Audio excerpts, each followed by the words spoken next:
రాజన్న సిరిసిల్ల జిల్లాలో దారుణం చోటు చేసుకుంది. కుల బహిష్కరణ అంటూ ఓ కుటుంబాన్ని గ్రామం నుంచి వెలివేసిన సంఘటన వెలుగులోకి వచ్చింది.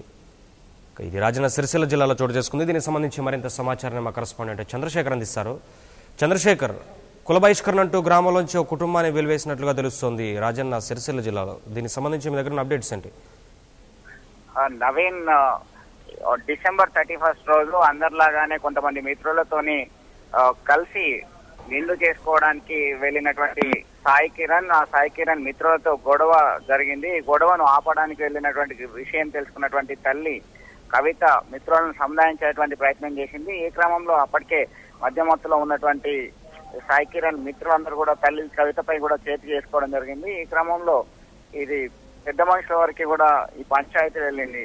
మరుసటి రోజు పంచాయతీ వెళ్ళిన తరుణంలో ఈ గ్రామంలో ముదిరాజు కుటుంబాలకు సంబంధించినటువంటి దాదాపు 130 మంది కుటుంబాలు ఉన్నాయి. దీనిలో పంచాయతీని మనం సామరస్యంగా పరిష్కరించుకోవాలి, దానికి 2500 రూపాయలు డిపాజిట్ చేయాలని చెప్పేసి సూచించడం జరిగింది. ఈ క్రమంలో గత రాత్రి జరిగినటువంటి పంచాయతీకి డిపాజిట్ చేయడానికి అర్థం లేని విషయం అని చెప్పేసి తిరస్కరించినటువంటి కవిత పోలీసులను ఆశ్రయించింది. పోలీసులు ఎవరైతే పెద్ద మనుషులు డిమాండ్ చేశారో వారికి సమాచారం అందించారు. నవీన్, ఈ క్రమంలో వాళ్ళు పంచాయతీని మనం పెద్ద మనుషుల సమక్షంలో చేయాలని చెప్పి మేము ఆదేశిస్తే దాన్ని ధిక్కరించి పోలీసులకు చెప్తావా, పోలీసులకు సమాచారం అందించడం ఇది ఎంతవరకు సబము, మన కుల కట్టుబాట్లను మన సంఘ కట్టుబాట్లను ఉల్లంఘించావా అనేటువంటి ఉద్దేశంతో ఈ కుటుంబం పైన బహిష్కరణ వేటు వేయడం జరిగింది.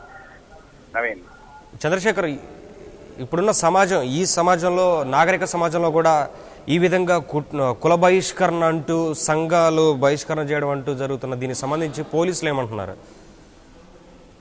నవీన్, శాస్త్ర సాంకేతిక పరిజ్ఞానము ఎప్పటికప్పుడు అప్డేట్ అవుతూ ఎంతో అభివృద్ధి చెందుతుంది అనేటువంటి సంబరపడుతున్నటువంటి ఈ సభ్య సమాజం సిగ్గుపడే సంఘటన జరిగింది. దీనిపైన పోలీసులు సైతం ఒక సామరస్యపూర్వకంగా మీరు పరిష్కరించుకోవాలనేటువంటి ధోరణితోనే మేము చెప్పడం జరిగింది తప్ప దీనికి పోలీసులు కేసులు ఇవన్నీ ఎందుకు అనేటువంటి అభిప్రాయాన్ని వ్యక్తం చేయడం జరుగుతుంది. అయితే ఏది ఏమైనప్పటికీ కూడా ఈ పోలీసులు వారి యొక్క విధులను సక్రమంగా నిర్వర్తించలేదు.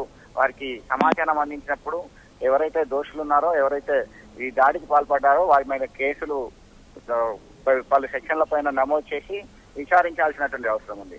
అలాగే ఎవరైతే డబ్బులు డిమాండ్ చేశారో ఆ డబ్బులు డిమాండ్ చేసిన వారు కూడా పిలిచి వారికి కౌన్సిలింగ్ ఇవ్వాల్సింది పోయి ఎవరైతే ఫిర్యాదుదారు ఉన్నారో ఫిర్యాదుదారు పైనే మళ్ళీ వాళ్ళకి చెప్పడం అనేది సిగ్గుపడేలా చేస్తున్నటువంటి పరిస్థితి ఉంది. Naveen, right, thank you Chandrasekhar.